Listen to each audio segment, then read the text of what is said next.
The night the sky roared, Iran's retaliation and Israel's shield.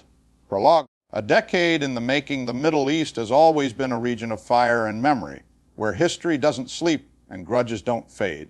Among its most volatile rivalries, none has been more enduring, more perilous than the cold, simmering war between the Islamic Republic of Iran and the State of Israel. For decades, the two nations fought each other from the shadows through malicious, covert operations and cyber warfare. But that fragile curtain of indirect conflict was finally torn down in the spring of 2024. Chapter 1, the Consulate, that became a battlefield. It was April 1, 2024, calm evening in Damascus, Syria, when an Israeli fighter jet flying invisibly across the clouds dropped a precision-guided missile onto a seemingly ordinary building. The target, the Iranian consulate, a sovereign diplomatic facility. In mere seconds, fire consumed the compound. 7 members of Iran's elite Islamic Revolutionary Guard Corps, IRGC, were killed. Among them were 2 generals, men close to the supreme leader himself. Iran was in mourning, but mourning quickly gave way to rage. Supreme Leader Ayatollah Khamenei addressed the nation on live television, his voice cold and clear. The hand that fired this missile will be struck back with the fire of justice. The response will be harsh. The response will be historic.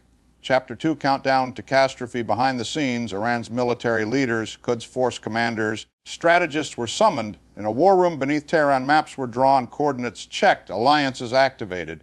Iran would not just retaliate through proxies. This time, it would strike from its own soil, openly and unapologetically. Intelligence agents warned the West something massive was brewing. Meanwhile, in Israel, air raid drills increased. Fighter jets began circling the skies of Negev, Haifa, and Jerusalem. The world watched. Could a full-blown war erupt in the heart of the Middle East? Chapter 3, April 13. The sky turns to fire at exactly 11:30 p.m. local time on April 13, 2024. The night skies over Iran lit up. Dozens of silos across Kermanshah, Tabriz, and Shiraz opened. From them rose ballistic missiles, long arcs of steel and flame. At the same time, over 170 drones, silent and deadly, lifted into the air, heading westward.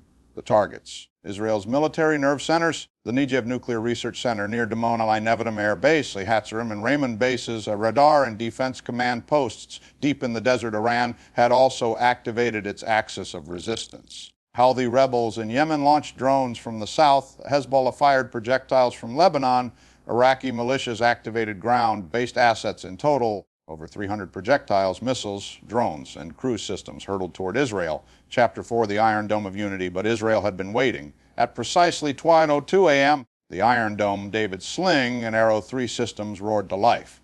Like cosmic fireworks, interceptor missiles danced through the sky, colliding mid-air with incoming threats. The result, an overwhelming 99% interception success rate.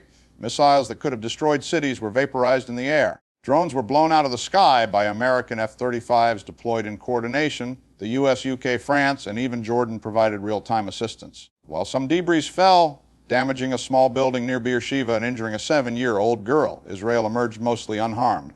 Chapter 5, shockwaves across the world. In the early hours of April 14, UN emergency meetings were convened. The White House confirmed it had helped intercept Iran's attacks. President Biden, flanked by his Security Council, stated, "With stand by Israel. We prevented a greater catastrophe tonight." European nations condemned Iran's attack, calling it reckless and dangerously escalatory. Inside Iran, state media painted the operation as a resounding success, claiming they had struck fear into the Zionist heart. Crowds gathered in Tehran's Azadi Square, waving flags, chanting, "Death to Israel." But behind the propaganda, Iranian generals knew the truth. The physical damage was minimal, but the message had been delivered. Chapter 6, Israel's measured response. The world held its breath. Would Israel retaliate with full military force? Instead of launching a massive air assault, Israel chose a measured counterstrike. On April 19, a series of stealth jets crossed into Isfahan, Iran, their target a radar and missile control base near Iran's sensitive nuclear site. The strike was surgical. No nuclear facilities were touched. No mass casualties reported. But the message was clear: we can reach you too. Chapter 7, a new era of danger. The April attack marked the first direct military exchange between Iran and Israel in modern history. While it did not erupt into full-scale war, it created a new precedent: a no more shadow games, a no more plausible deniability, two nations with massive arsenals, deadly alliances, global reach, now willing to strike directly. Diplomatic channels remain open but fragile. In Tel Aviv, families now live under the constant hum of drone sirens. In Tehran, Anti-aircraft systems remain on high alert. Across the region, the fear of a wider war lingers like smoke from a battlefield, epilogue of fragile peace or future war. The skies over Israel are quiet again for now, but the silence is not peace. It is simply a pause between storms. For the Middle East, April 2024 will be remembered as the month the sky turned to fire and the world came closer than ever to a regional war that could engulf millions. Only time will tell whether this was a final warning or the opening chapter of something far darker.